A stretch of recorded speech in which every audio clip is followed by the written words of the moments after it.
TVBS has invited Harvard professor Tony SAICH to talk about the importance of this year's 20th National Congress of the Chinese Communist Party and the future governing direction of China. Professor SAICH also shares some insights into China's strong stance against the West, as well as its intentions towards Taiwan. But it's an extremely important symbolic gathering of the party elite.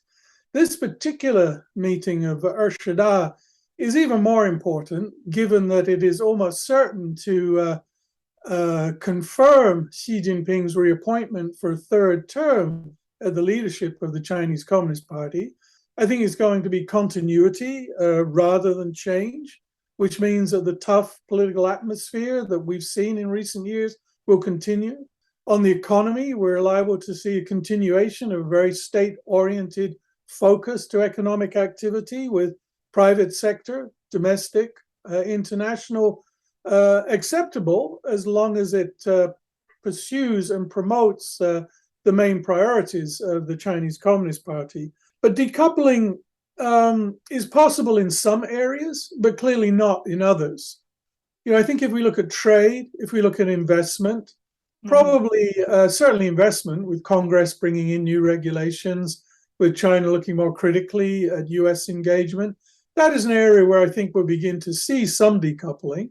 Similarly with trade. Other areas have already decoupled.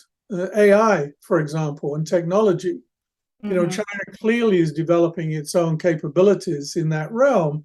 But then there's one area where decoupling is very unlikely and very problematic, and that's with financial markets.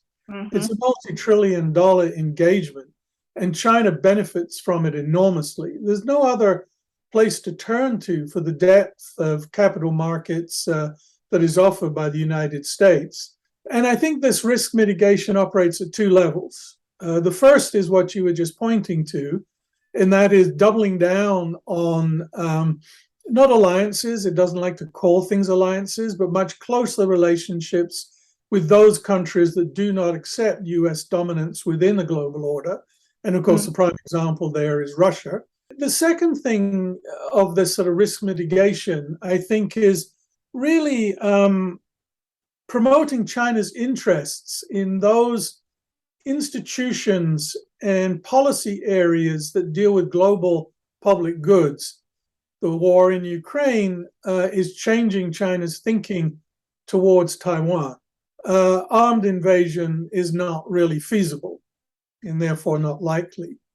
I think it's probably convinced the Beijing leadership that they need, as far as possible, to wean itself off reliance on Western technologies. And with that, one could include, of course, Taiwan in terms of semiconductor production. Xi Jinping's actions have not been a premonition for armed invasion.